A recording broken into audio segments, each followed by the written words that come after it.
नमस्कार, मैं हूं राहुल शर्मा और आप देख रहे हैं नेक्स्ट 9 न्यूज़। आज हम अपने प्रोग्राम में बात करने वाले हैं उत्तर प्रदेश की। उत्तर प्रदेश में साल 2027 में होने वाले विधानसभा चुनाव से पहले प्रदेश की सियासत में हलचल शुरू हो गई है। खबर है कि कांग्रेस, सपा, बसपा एक साथ मिलकर यूपी का चुनाव लड़ सकती हैं। अगर ऐसा हुआ तो बीजेपी को बड़ा झटका लगने की उम्मीद बताई जा रही है। दरअसल हाल ही में तीनों पार्टियों के प्रमुख एक ही मुद्दे पर एक साथ नजर आए, जिससे ये संकेत मिल रहे हैं कि आगामी समय में तीनों पार्टियां एक साथ तहलका मचा सकती हैं। आपको बता दें कि उत्तर प्रदेश विधानसभा चुनाव से पहले बहुजन समाज पार्टी के संस्थापक काशीराम को भारत रत्न देने के मुद्दे पर समाजवादी पार्टी ने भी बसपा सुप्रीमो मायावती और कांग्रेस सांसद राहुल गांधी के सुर में सुर मिलाया है। सपा मुखिया ने कहा कि इस मुद्दे पर सहमति जताते हुए कि काशीराम के अनुयायी उनको भारत रत्न देने की मांग करते रहे, हम भी उनके साथ हैं। जिसके बाद ये तीनों दल इस मुद्दे पर एक साथ दिख रहे हैं। अखिलेश यादव ने बसपा संस्थापक को भारत रत्न दिए जाने की मांग पर कहा कि मान्यवर काशीराम और समाजवादी पार्टी ने मिलकर देश को एक नई दिशा दी है। आपको याद होगा कि नेताजी और उस समय बसपा नेता काशीराम ने मिलकर भारतीय जनता पार्टी का मुकाबला किया था और बीजेपी को हरा दिया था। उसी के बाद बीजेपी अपने हर कार्यक्रम में बाबा साहेब अंबेडकर जी की तस्वीर लेकर आ गई थी। सपा मुखिया ने कहा कि जो मान्यवर काशीराम के रास्ते पर चलने वाले लोग हैं, उनके साथ जीवन भर संघर्ष करने वाले लोग हैं, वो चाहते हैं उनको सम्मान मिले, उन्हें भारत रत्न मिले। हम भी उनकी मांग के साथ मिलकर खड़े हैं। अखिलेश यादव से पहले लोकसभा में नेता प्रतिपक्ष राहुल गांधी भी काशीराम को भारत रत्न दिए जाने की मांग कर चुके हैं। गौर करने वाली बात तो यह है कि इस वक्त कांग्रेस और सपा भी दलित वोट बैंक पर पूरा फोकस कर रही है, जिससे मायावती का सियासी खेल आसानी से बिगड़ता हुआ नजर आ रहा है। अगर दलित वोट बैंक बट जाता है तो मायावती को बड़ा झटका लगेगा। वहीं बहुजन समाज पार्टी की मुखिया मायावती ने भी काशीराम की जयंती पर उन्हें श्रद्धांजलि देते हुए कहा कि जिस तरह कांग्रेस ने संविधान निर्माता डॉक्टर भीमराव अंबेडकर को लंबे समय तक भारत रत्न से सम्मानित नहीं किया, वैसी गलती भाजपा या एनडीए की केंद्र सरकार को नहीं करनी चाहिए। संविधान की भावना के अनुरूप समानता पूर्वक समाज बनाने में उनका योगदान अनुयायी है।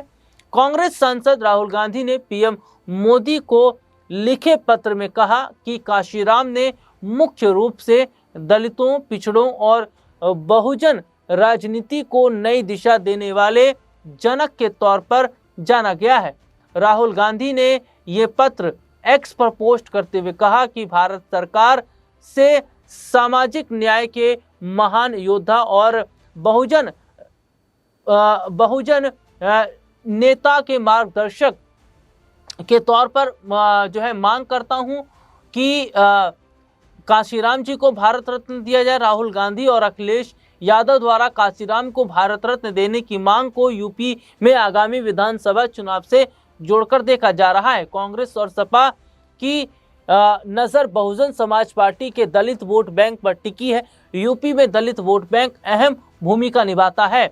भले ही यूपी चुनाव में अभी साल भर का वक्त बचा हुआ है, लेकिन राजनीतिक पार्टियां अभी से चुनाव जीतने की जद्दोजहद में लग गई हैं। खैर, इस बात का फैसला तो प्रदेश की जनता ही करेगी कि सत्ता में कौन बैठेगा, लेकिन कुछ राजनीतिक पार्टियों के लिए ये चुनाव अग्नि परीक्षा से कम नहीं है।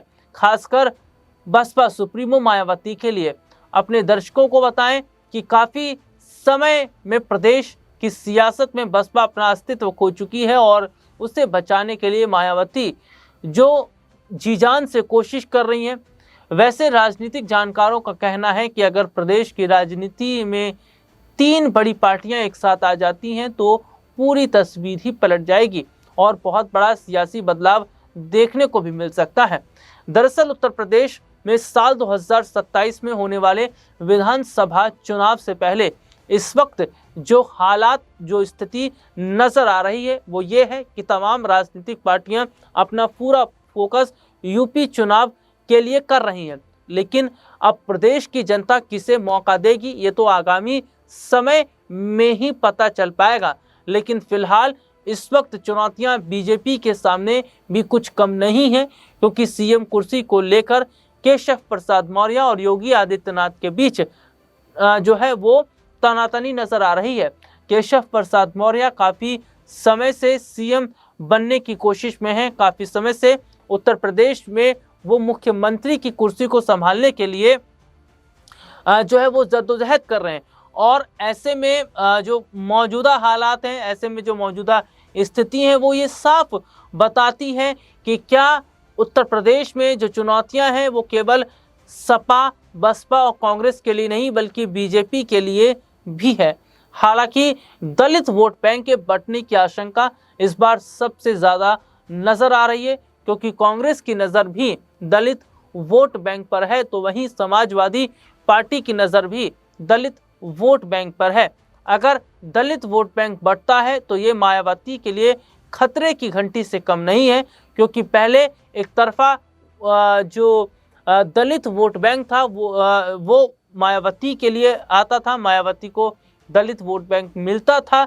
लेकिन अब जो तस्वीर इस वक्त की है, अब जो हालात इस वक्त के हैं वो ये साफ इशारा करते हैं कि मायावती को झटका देने के लिए कांग्रेस और समाजवादी पार्टी ने पूरी तैयारी कर रखी है। अगर ऐसा होता है तो यहाँ बीजेपी बड़े आसानी से फायदा कमा ले जाएगी, क्योंकि बीजेपी का अपना अलग वोट बैंक है।